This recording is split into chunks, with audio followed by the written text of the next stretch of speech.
ध्यान से देखना बच्चों, अब हम अपनी एनसीईआरटी वाली सीरीज़ को आगे बढ़ा रहे हैं। आज की बेटा हमारे को सीरीज़ में हम एनसीईआरटी बैक एक्सरसाइज चैप्टर 1 को स्टार्ट कर रहे हैं। तो ध्यान से देखना बेटा, स्टार्ट करते हैं from the first question. Right, देखो, कैलकुलेट द मोलर मास। बेटा हमसे कहा गया है मोलर मास निकालने के लिए सबसे पहले वाटर का हमें मोलर मास निकालना है। तो बेटा वाटर के मोलर मास में हम लिखेंगे twice of molar mass of atomic mass of hydrogen into 1 time of atomic mass of oxygen. बेटा हाइड्रोजन का एटॉमिक मास अपना 1.008, इसे हम चाहे तो नेगलेक्ट भी कर देंगे बच्चों, और ऑक्सीजन का एटॉमिक मास 16। तो टोटल आ जाएगा बेटा हमारे पास 18.008। राइट, चलिए इसके बाद अपन अगर आगे बढ़े तो इसके बाद सेकंड नंबर पर आए। सेकंड नंबर पर बेटा कार्बन डाइऑक्साइड का मास जब हम निकालेंगे तो हम लिखेंगे mass of carbon plus twice mass of oxygen atoms. तो बेटा अगर मास ऑफ कार्बन की बात करें 12 और मास ऑफ ऑक्सीजन की तो 16। तो बेटा 16 2 32, 32 प्लस 12 44। राइट, इनकी जो बेसिकली यूनिट रहेगी बेटा वो रहेगी यू। Right, unified. आगे बढ़ जाते हैं। इसके बाद है थर्ड नंबर पर बच्चों हमारे पास मीथेन। अगर हम मीथेन का मास निकालें तो हम जानते हैं mass of carbon plus 4 times mass of hydrogen. तो बेटा ये हमारा निकल कर आएगा कार्बन का मास दैट इज़ 12 और हाइड्रोजन का मास 4 टाइम्स ऑफ 1.008। तो ये आ जाएगा बेटा 12 प्लस 4.032।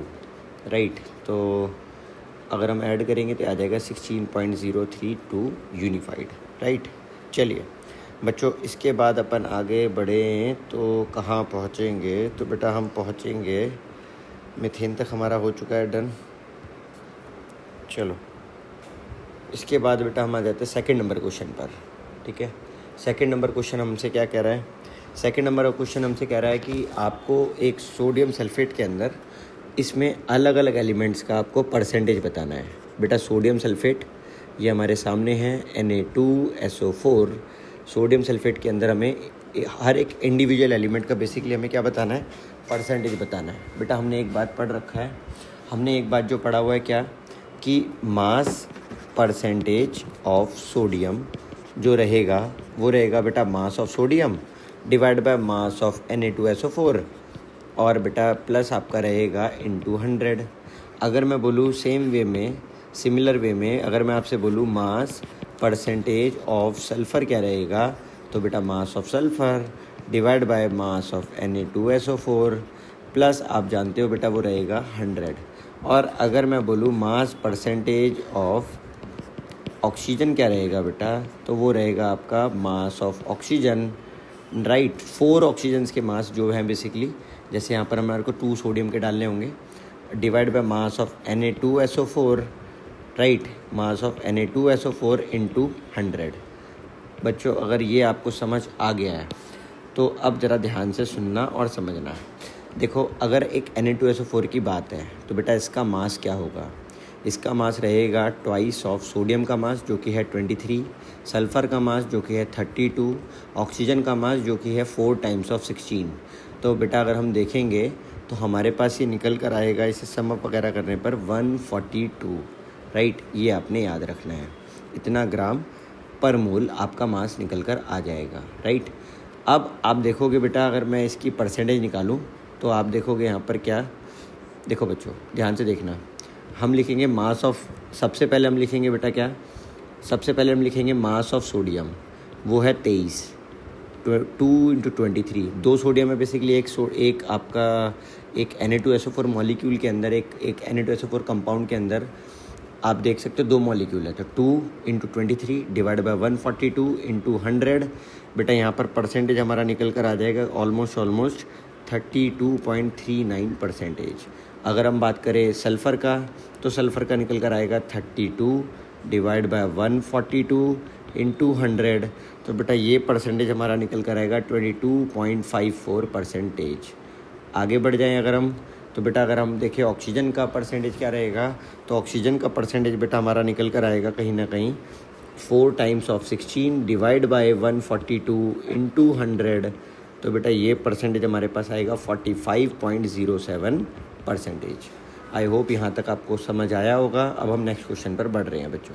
देखो नेक्स्ट क्वेश्चन क्या कह रहा है बच्चों, कह रहा है एम्पिरिकल फार्मूला बनाना है आपको ऑक्साइड ऑफ आयरन का, राइट, ऑक्साइड ऑफ आयरन का। और जहाँ पर आपको 69% ऑफ आयरन दिया है, तो बेटा हम सबसे पहले हमेशा आपको पता ही है कि टेबल बना लेते हैं।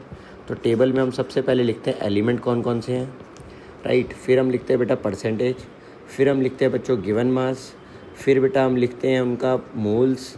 और बेटा जब मोल्स हम निकाल लेते हैं तो मोल्स निकालने के बाद हम यहाँ लास्ट में निकालते हैं least ratio, right, least ratio या होल नंबर, बेसिकली हम लीस्ट रेशियो निकालते हैं। तो आइए बेटा करते कैसे देखते हैं। आइए हम सबसे पहले लिखेंगे बेटा हमारे पास एक एलिमेंट आयरन, और बेटा यहाँ पे इसने डाई ऑक्सीजन लिखा हुआ है, ये यहाँ पे डाई ऑक्सीजन नहीं होगा, ये ऑक्सीजन होगा बच्चों, ठीक है।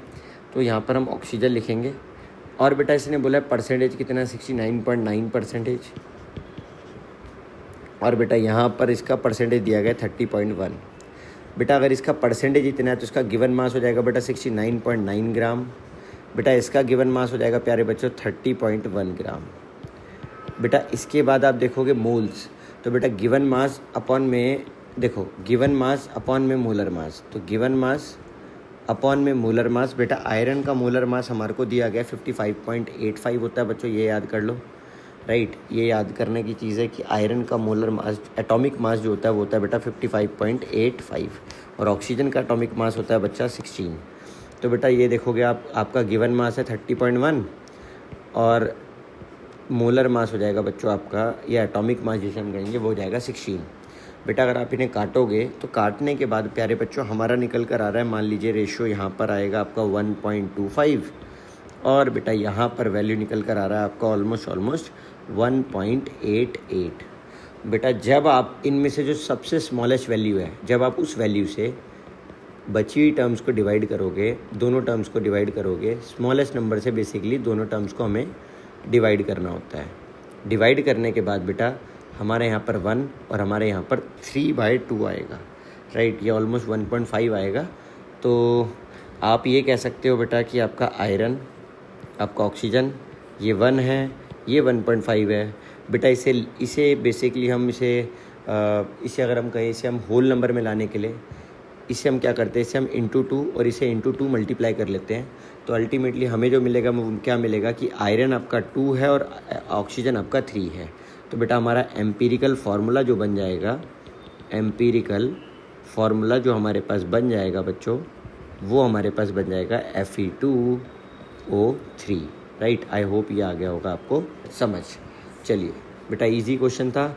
सिमिलर वे में बेटा आप देखोगे एक और ऐसा क्वेश्चन अभी आएगा नीचे, ठीक है। चलिए बेटा नेक्स्ट क्वेश्चन पर चलते हैं, मूव करते हैं।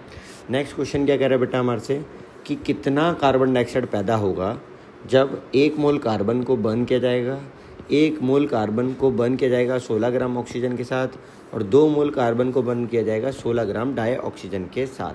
तो बेटा बेसिकली एक रिएक्शन है, सबसे पहले हम उसको लिख लेते हैं। देखिए बच्चों क्या कह रहा है हमसे, ये है कार्बन, ये है ऑक्सीजन, और बेटा इनके रिएक्ट होने के बाद ये जो बन के तैयार होता है वो बन के तैयार होता है बेटा आपका कार्बन डाइऑक्साइड, ये बन के तैयार होता है आपका कार्बन डाइऑक्साइड। अब आप देखोगे 1 मोल ऑक्सीजन रिएक्ट कर रहा है बेटा, 1 मोल कार्बन रिएक्ट कर रहा है बेटा 1 मोल ऑक्सीजन से, और बना रहा है basically 1 mole carbon dioxide, right है बच्चों। अब आप क्या देखोगे यहाँ पर, अब देखिए इसने क्या कहा है बेटा, कैलकुलेट द अमाउंट, देखना एक बारी ज़रा, हाँ कह रहा है calculate the amount of carbon dioxide could be produced when 1 mole of carbon is burn. बेटा जब हम 1 मोल कार्बन को बर्न करते हैं 1 मोल ऑक्सीजन के साथ, तो आप देख सकते हो 1 मोल कार्बन डाइऑक्साइड बनता है, राइट। तो बेसिकली उसने बोला है बेटा कि calculate the amount of carbon dioxide that could be produced. तो बेटा फर्स्ट क्वेश्चन का आंसर जो सिंपल सा रहेगा कि यहाँ से 1 मोल कार्बन डाइऑक्साइड ही पैदा होगा, राइट। अगर आप उसे मास की टर्म्स में लिखना चाहो तो वो 44 ग्राम हो जाएगा, राइट। तो मैं दोनों बातें लिख देता हूँ, बेटा ध्यान से सुनना। मैं लिख रहा हूँ बच्चा क्या, 1 मोल, बेटा यहाँ जो हम लिखेंगे वो क्या लिखेंगे, हम लिखेंगे 1 मोल कार्बन डाइऑक्साइड, इतना नहीं होएगा छोड़ो, 1 mole of carbon dioxide is produced after reacting with, produced after reacting after reacting with 1 mole carbon and 1 mole oxygen. ये आपने याद रखना है, ठीक है। चलिए इसके बाद बेटा नेक्स्ट क्वेश्चन पर अगर हम मूव करें, 1.5 घंटा बेटा, नेक्स्ट क्वेश्चन पर आगे बढ़ जाते हैं। अब जरा ध्यान से देखना क्या कह रहा है। अगर हम सेकंड पार्ट की बात करें, देखो बेटा नेक्स्ट क्वेश्चन है 1 मोल ऑफ कार्बन डाइऑक्साइड को हमने बर्न करा 16 ग्राम ऑक्सीजन के साथ। अब बेटा क्या होगा, अब जरा ध्यान से आपको समझना पड़ेगा। देखो बच्चों, इस समय अगर आप देखो तो यहाँ पर 12 ग्राम कार्बन इस समय रिएक्ट हो रहा है 32 ग्राम ऑक्सीजन के साथ। 32 ग्राम ऑक्सीजन के साथ रिएक्ट हो रहा है और बेटा 44 ग्राम कार्बन डाइऑक्साइड बना रहा है। अब आपसे कहा गया इस समय क्वेश्चन में, इस समय मतलब ये फर्स्ट केस है, राइट। बट बेटा सेकंड क्वेश्चन में आपसे कह रहा है 1 मोल कार्बन रिएक्ट कर रहा है 16 ग्राम डाइऑक्सीजन के साथ। बेटा 1 मोल कार्बन 1 मोल ऑफ अगर कार्बन बेटा आपका रिएक्ट करेगा 16 ग्राम डाइऑक्सीजन, जिसका मतलब है बेटा गिवन मास 16 और मोलर मास 32, तो आप देखोगे मोल्स निकल कर आएंगे 0.5 मोल ऑक्सीजन आ जाएंगे। तो बेटा 0.5 मोल ऑफ ऑक्सीजन आ जाएगा निकल करके।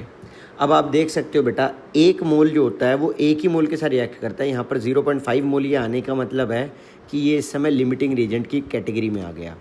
और बेटा अगर ये लिमिटिंग रिएजेंट है तो आप जानते हो अब यही डिसाइड करेगा रिएक्शन को। अब अगर यही डिसाइड करेगा रिएक्शन को प्यारे बच्चों, तो अल्टीमेटली होगा क्या, अल्टीमेटली अगर आप जानते हो, अब देखो अब आप क्या देखोगे, 1 मोल ऑक्सीजन 1 मोल कार्बन डाइऑक्साइड बनाता है। तो अगर 1 मोल ऑक्सीजन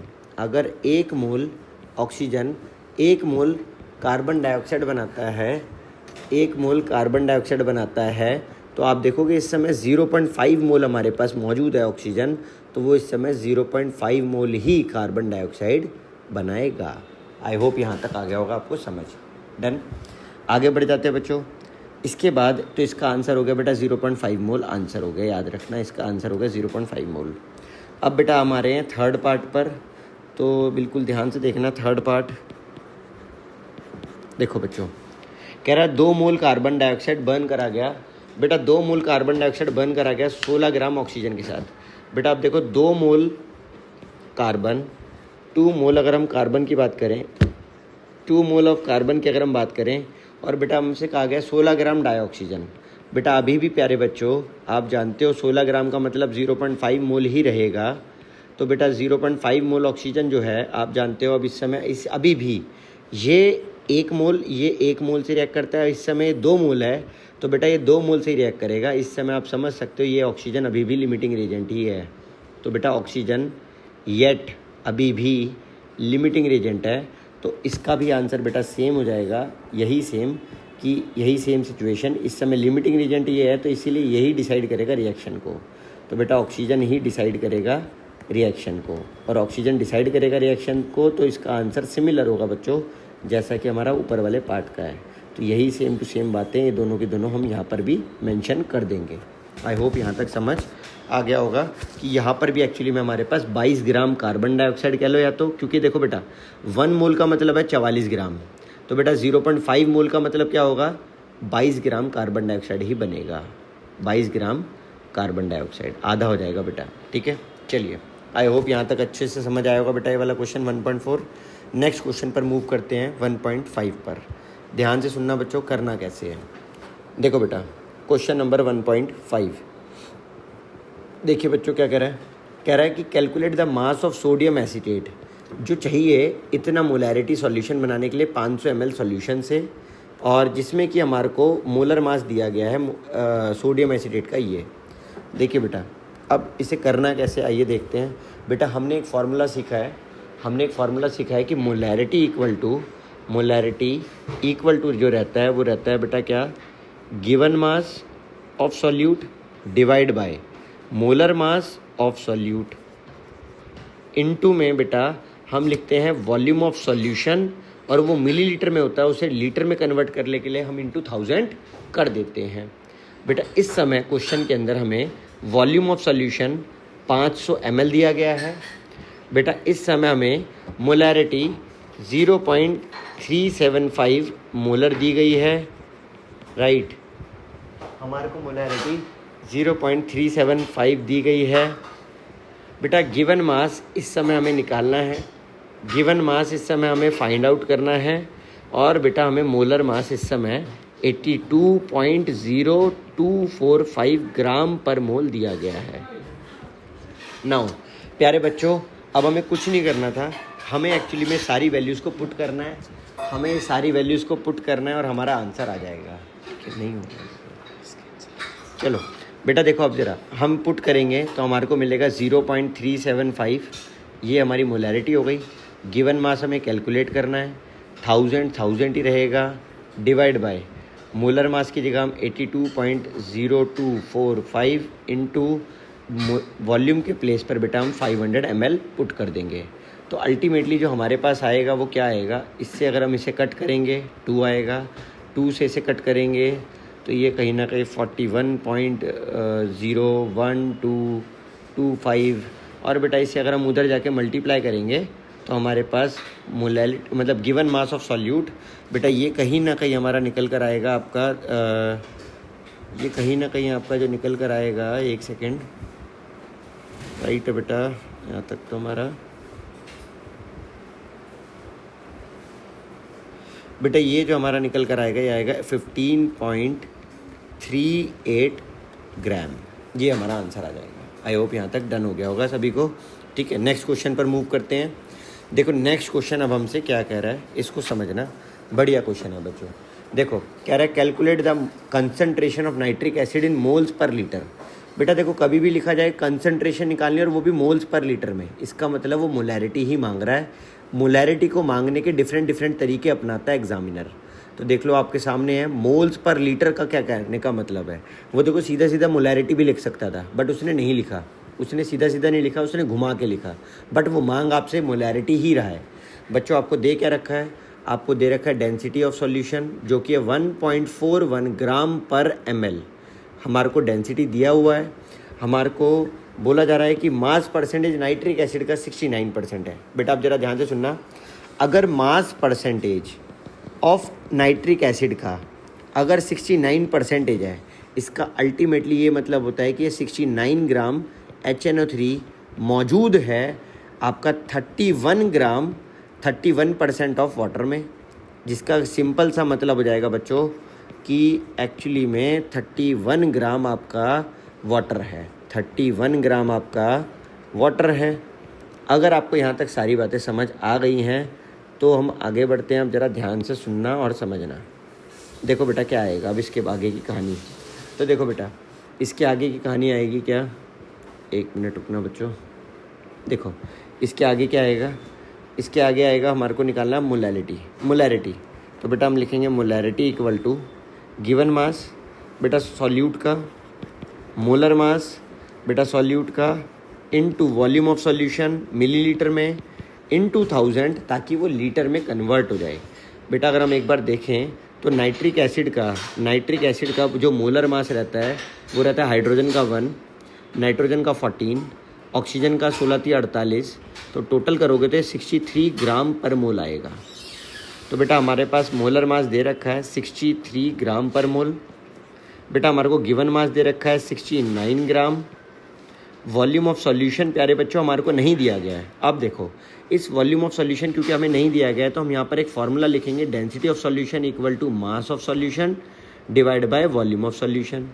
बेटा अगर हम देखें तो हमारे पास टोटल जो वॉल्यूम ऑफ सॉल्यूशन आ रहा है निकल करके वो आ रहा है एक्चुअली में 69 + 31, वो आ रहा है बेटा हमारे पास निकल करके कितना, वो आ रहा है 100 ग्राम, राइट।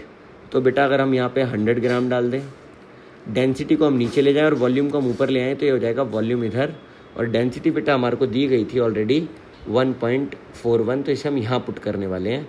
तो ये आ जाएगी बेटा आपकी पुट करने पर कितनी, तो ये आ जाएगी आपकी कहीं ना कहीं 1.41। बेटा ये अभी ग्राम पर नहीं ये आपका एक्चुअली में मिलीलीटर में निकल कर आई है, राइट। अब आप इसे यहाँ पुट कर दोगे 100 अपॉन में 1.41, और इसे लीटर में कन्वर्ट करने के लिए हमने यहाँ पे 1000 से मल्टीप्लाई करना है। अल्टीमेटली बेटा आपका क्या निकल कर आ जाएगा, आपका मोलैरिटी निकल कर आ जाएगा, राइट। तो बेटा जब आप इस पूरी इक्वेशन को सॉल्व करोगे तो बेटा आपका मोलैरिटी आएगी 69, 63, 100, 1000 इंटू 1.41 और बेटा ये सॉल्व करने के बाद आपको 15.44 मोलैरिटी मोल पर लीटर प्राप्त होगी। आई होप यहाँ तक आपको हो गया होगा प्यारे बच्चों, समझ आ गया होगा। आप इसे मोल पर लीटर या फिर आप इसे मोलर लिख सकते हैं, ठीक है। इसके बाद बेटा नेक्स्ट क्वेश्चन हमसे क्या कह रहा है? नेक्स्ट क्वेश्चन बेटा हमसे कह रहा है कि calculate the copper can be obtained by 100 gram of copper sulphate solution. बेटा हमसे कहा गया 100 ग्राम कॉपर सल्फेट है। अगर आप देखो कॉपर सल्फेट का मास कितना रहता है, तो बेटा कॉपर का मास रहता है 63.5, सल्फ़र की बात करें तो उसका मास रहता है बेटा 32 और बेटा ऑक्सीजन का मास जो हमारा रहता है वो रहता है एक्चुअली में 4 टाइम्स ऑफ 16। अगर आप देखोगे टोटल मास जो आपका निकल कर आएगा कॉपर सल्फेट का, दैट इज़ 159.5 ग्राम पर मोल। तो बेटा 1 मोल कॉपर सल्फेट का मास ये रहता है, आपके सामने है जो, राइट। आपसे कहा गया है कि कितना कॉपर मिलेगा आपको। अब मेरी एक बात ज़रा ध्यान से सुनना बच्चों, ठीक है। देखो बेटा आप क्या देखोगे, आप देख रहे हो कि 159.5 ग्राम के अंदर 63.5 ग्राम हमारा कॉपर है। तो बेटा अगर मैं इसको इस तरह से लिखूं तो ध्यान से सुनना, हम लिख सकते हैं बेटा 159.5 ग्राम of copper sulphate contains 63.5 gram of copper, right. और बेटा अगर हम ये लिखें कि 1 ग्राम of copper sulphate 1 gram of copper sulphate contains, तो बेटा आप क्या बोलोगे? आप बोलोगे 63.5 divide by 159.5 gram of copper. But बच्चों हमसे कहा गया कि 100 ग्राम के अंदर कितना होगा, तो ना तो हमें 159 का निकालना था, ना हमें 1 का निकालना था, हमें निकालना 100 ग्राम कॉपर सल्फेट में कितना होगा। तो बेटा हम लिखेंगे 100 ग्राम ऑफ कॉपर सल्फेट कंटेन्स, बेटा यूनिटरी मेथड लगा करके हमने कर लिया 63.5 into 100 divide by 159.5 gram of copper. बेटा अगर हम इसे सॉल्व करेंगे तो हमारे पास आंसर आ जाएगा 63 डिवाइड बाय 159 इंटू 100, तो ये आ जाएगा बेटा आपके पास 39.81 gram copper, right, gram of copper आ जाएगा। आगे बढ़ जाते हैं बच्चों, अब जरा ध्यान से सुनना और समझना। चलिए नेक्स्ट क्वेश्चन पर मूव करते हैं। नेक्स्ट क्वेश्चन है बेटा हमारा determine the molecular formula of iron oxide. बेटा देखो सेम टू सेम क्वेश्चन अभी हमने ऊपर भी करा था, ठीक है। ये वाला क्वेश्चन याद करो, मैंने अभी आपको बोला था एक आयरन ऑक्सीजन वाला नीचे भी आएगा क्वेश्चन, ठीक है बच्चा। ये आयरन ऑक्सीजन वाला देखो फिर से सेम क्वेश्चन रिपीट हुआ है, प्लीज़ देखो बेटा सिमिलर क्वेश्चन आप देखोगे यहाँ पर रिपीट हुआ है। ये देखिए आपके सामने, इसने बोला है बेटा हमसे डिटरमाइन द मॉलिक्यूलर फार्मूला। बेटा ये क्वेश्चन कहीं ना कहीं हम कह सकते हैं ये अप्रोप्रिएट नहीं है। ये क्वेश्चन इसीलिए अप्रोप्रिएट नहीं है क्योंकि बेटा देखो हमारे को मोलर मास नहीं दिया गया है, तो हम एम्पिरिकल फार्मूला तक निकाल पाएंगे। अगर हमें मोलिकुलर फार्मूला निकलवाना चाहता है तो हमें मोलर मास देना पड़ेगा। तो ये बेटा क्वेश्चन एक्चुअली में इनकरेक्ट है, या इसे हम कह सकते हैं करेक्ट नहीं है, इसके अंदर अभी कुछ मिसिंग है। तो बेटा जो वो मिसिंग है वो मैं लिखने जा रहा हूँ, ध्यान से देखना। इसी क्वेश्चन में आगे भी दिया गया है कि गिवन है, ध्यान से सुनना, ये एनसीईआरटी में मिसिंग है बेटा, याद रखना, पुरानी एनसीईआरटी में लिखा हुआ था शायद। तो गिवन दैट क्या आएगा बेटा, given that the molar mass of the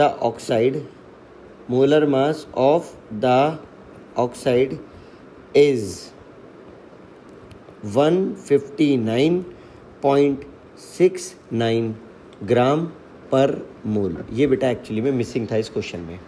अब बच्चों कैसे करेंगे, आइए बेटा देखते हैं इस क्वेश्चन को करना कैसे है। देखो बड़ा आसान है इसे करना, ध्यान से सुनना। इसका शुरुआत का जो पार्ट है वो तो बिल्कुल सिमिलर रहेगा इसी वाले क्वेश्चन के। तो बेटा ये तो हम यहाँ से ही कॉपी पेस्ट कर देते हैं, ध्यान से देखना बच्चों।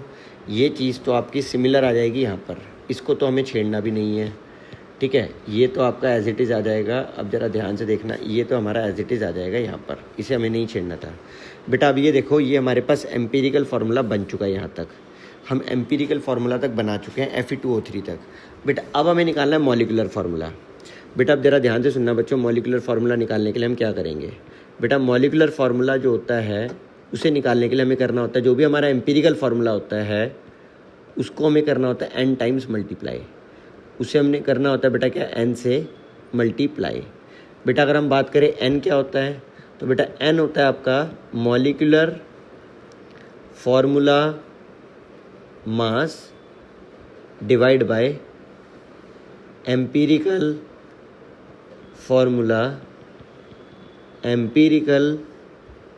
Formula mass, right. तो आपको n निकालना पड़ेगा बच्चों। n कैसे निकालोगे? n हम निकालेंगे, हमें मॉलिकुलर फार्मूला का मास देखो कितना दिया गया है, 159.69। तो बेटा आप लिख दो, ऊपर लिख दोगे 159.69।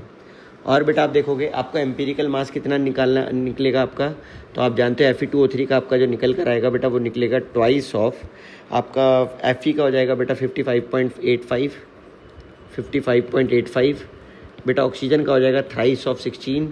आप बेटा निकालोगे तो आपका निकलने पर ही आएगा ऑलमोस्ट 159.6 के आसपास निकल कर आएगा ग्राम पर मोल। ठीक है बच्चों, देखो आपको ऊपर जो वैल्यू दिया गया है और जो नीचे वैल्यू है ऑलमोस्ट सिमिलर होने के कारण बेटा ये वैल्यूज़ आपकी एक्चुअली में क्या हो जाएंगी, ये वैल्यूज़ आपकी कट जाएंगी और आपका देखो n का वैल्यू आ जाएगा 1। अगर आपका n का वैल्यू 1 आएगा, प्लीज़ ध्यान से देखना बच्चों, अगर आपका n का वैल्यू 1 आ रहा है तो आप देखोगे मॉलिकुलर फार्मूला जो होगा बेटा, एम्पीरिकल फार्मूला हमारा Fe2O3, उसका अगर हम 1 टाइम करेंगे भी तो बेटा आप जानते हो मॉलिकुलर फार्मूला भी सेम टू सेम निकल कर आ जाएगा प्यारे बच्चों, Fe2O3। ठीक है, आई होप ये आपको समझ आ गया होगा, राइट। आगे बढ़ जाते हैं बेटा नेक्स्ट क्वेश्चन में। देखो इस क्वेश्चन में एम्पीरिकल और मॉलिकुलर सेम हो गया, ये आपने याद रखना है बेटा। नेक्स्ट क्वेश्चन में आपसे कहा गया है कि आपको एवरेज एटॉमिक मास निकालना है बेटा। देखो एवरेज एटॉमिक मास निकालने का क्या फार्मूला होता है, उस फार्मूले को जान लो। देखो बेटा हम लिखते हैं एवरेज, याद रखना average atomic mass equal to रहता है बेटा, याद रखना मोलर मास ऑफ एलिमेंट, मतलब मोलर मास ऑफ एलिमेंट 1, ठीक है, molar mass of element 1 multiplied by उसकी अबंडेंस, उसकी कितनी अबंडेंस है बेटा, ये आपने याद रखना है। ठीक है, जो उसकी अबंडेंस है, और डिवाइड बाय 100 प्लस बेटा molar mass of element 2, right, molar mass of element 2 ये आपने याद रखना है, मल्टीप्लाइड बाय बेटा उसकी अबंडेंस, उसकी कितनी परसेंटेज है बेसिकली हमारे को देखनी होती है, ये आपने याद रखना है बेटा, है ना। देखिए तो उसकी अबंडेंस कितनी है, डिवाइड बाय 100 बेटा। अब देखो जरा क्या देखोगे, मोलर मास ऑफ एलिमेंट 1 बेटा, मोलर मास ऑफ एलिमेंट 1 कितना है, तो आप देख सकते हो यहाँ पर ये हमारे को दे रखा है बेटा, वो हमारे को दे रखा है 75.77। अच्छा ये उसकी परसेंटेज बेटा। देखो एक्चुअली में ये कुछ रॉन्ग हो रहा है बेटा, मेरे ख्याल से कुछ मिस्टेक है एक्चुअली में। मोलर मास तो ये दे रखा है बेटा, ठीक है, मोलर मास तो बेटा इसके मोलर मास तो इसका 34 है समथिंग, ठीक है, क्वेश्चन जो हमारे को दिया हुआ है। एक मिनट रुको बच्चों, एक बारी इसको वेरीफाई करते हैं फ्रॉम दी NCERT, ध्यान से रुकना।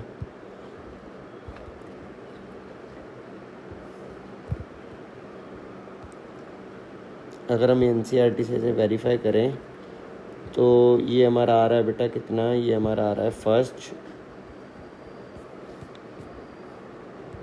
देखो बेटा हमारे को यहाँ पर दिया गया, यस बेटा क्वेश्चन की टेबल में मिसिंग है, कुछ टेबल में डेटा मिसिंग है, एक बार देख लो, ये आएगा बेटा हमारा निकल करके, ये हमारे को टेबल दी गई है, राइट।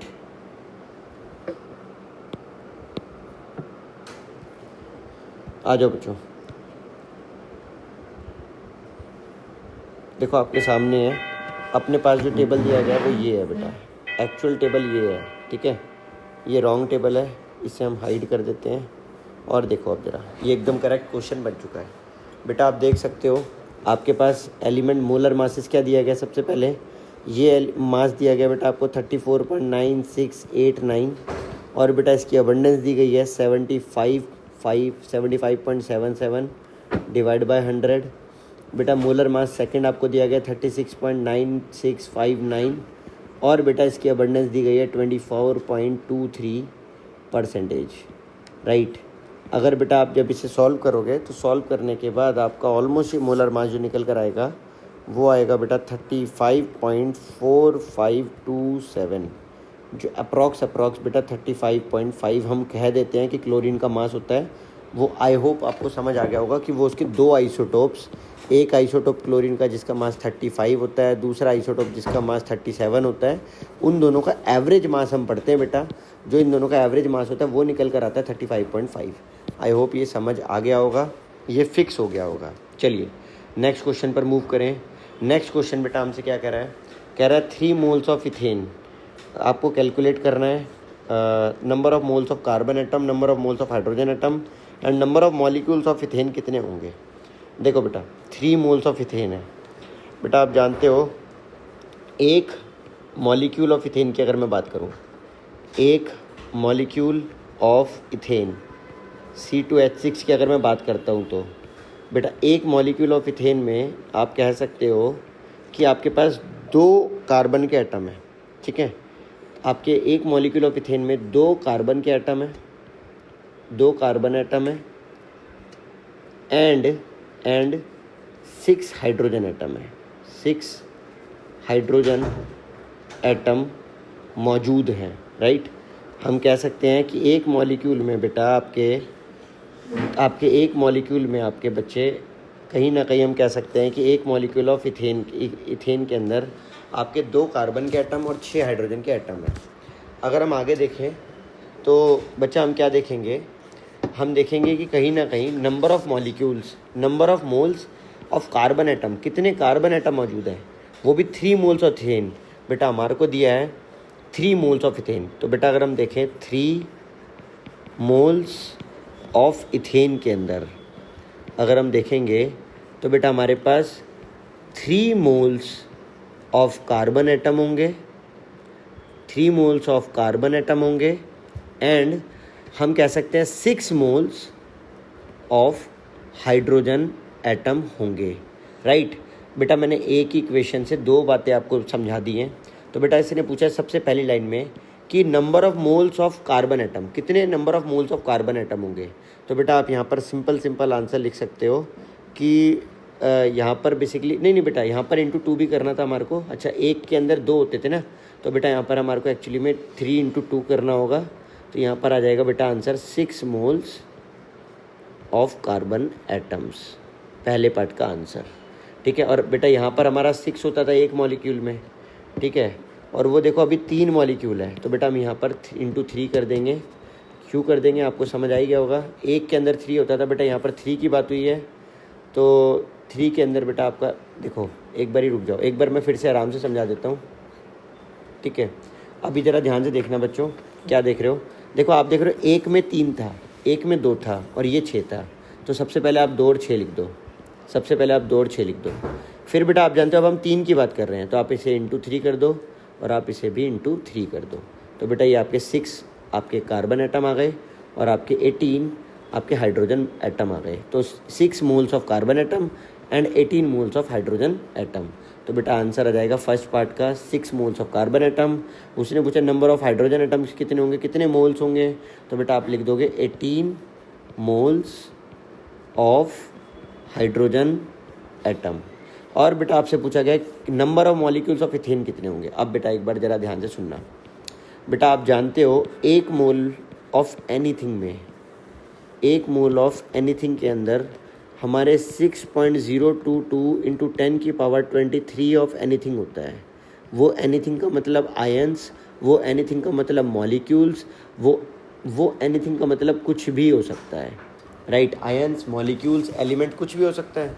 तो बेटा हमसे कहा गया है 3 मोल्स, अगर हमसे कहा गया है 3 मोल्स ऑफ C2H6 के अंदर कितने मॉलिक्यूल्स होंगे, तो बेटा हम बोलेंगे 3 इंटू 6.022 इंटू 10 की power 23 C2 H6 molecules. I hope यहाँ तक प्यारे बच्चों आपको समझ आया होगा। यहाँ पर हमारा part 1 of mole concept back exercise over होता है। बाय बाय प्यारे बच्चों।